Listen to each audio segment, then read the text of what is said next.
I'd like to mention about case cooling. Since I'll be closing the door, we have one thing here, intake air from the front of the case, and we had that fin there. It's going down this way, but it splits, so it actually pushes the air this way as well as this way. So we had two fins that's pushing air this way, and then we have one fin in the back that's a brand new CPU fin, and I use this as case fin. Exhaust air out of the case. So it's good. Everything's working perfectly, except that area. I don't know how to organize that. I just can't. Way too much wires. Okay, so as we know, I installed 4 sticks of 512 megabytes of DDR400 RAM, but because of they are not the matching sticks, not the matching brand, it seems to be a little bit unstable on the higher clock speed. So I'm trying to find a sweet spot for the current setup, because the 2 gigabytes of RAM would definitely help more than 1 gigabyte of RAM on a just slightly higher clock speed. So anyway, right now it's clocked at 3.15 gigahertz. A 1.45 is 1.45 volt is what I set it to, but it's jumping around right now. I'm not too sure how accurate that is, but it's set to 1.45. Memory is running at 234, which will make that 478 megahertz. That's 78 megahertz overclock. 2 gigabytes of DDR in the dual channel mode. So I'm going to run SuperPi 1 million instruction set, and we see how this one performs.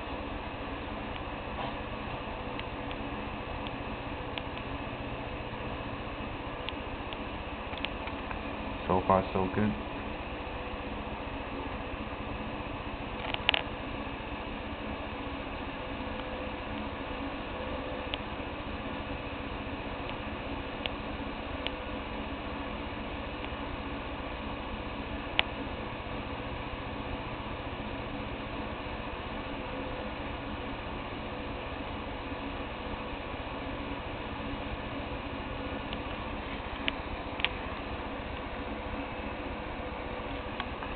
"39 seconds.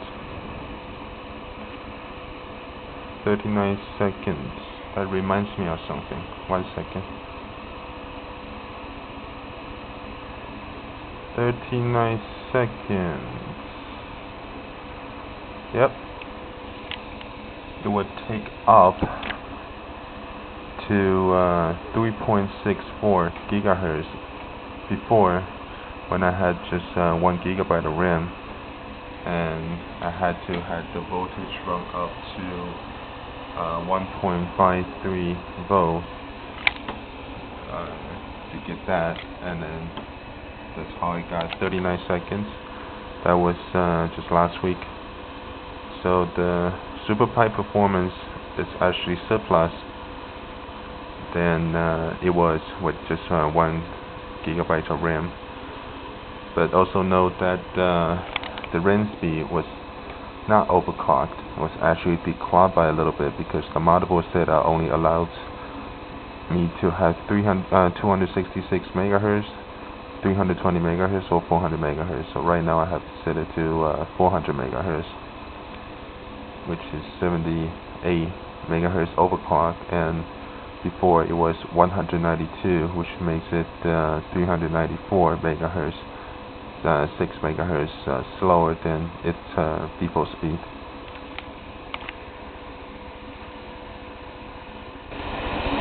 Okay, so here we go.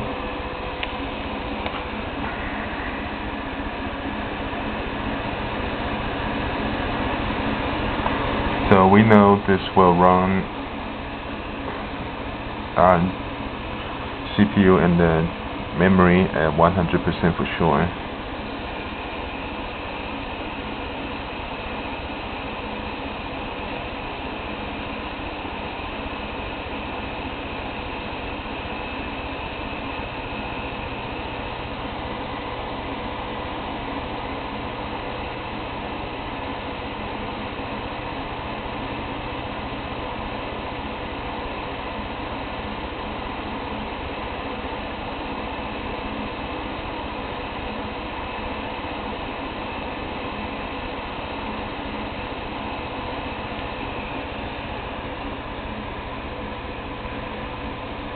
Well, let's give it a few minutes just to get an idea of what low temperature is like.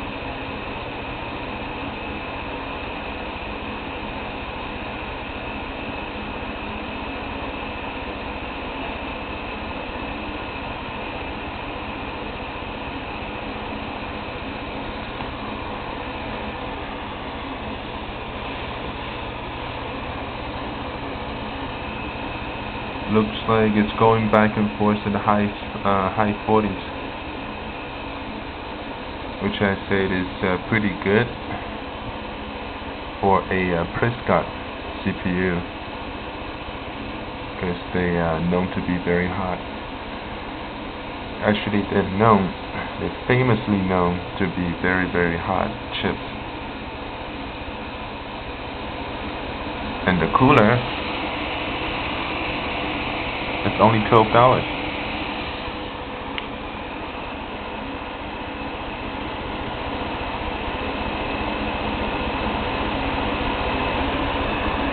Two minutes in, 49 degrees.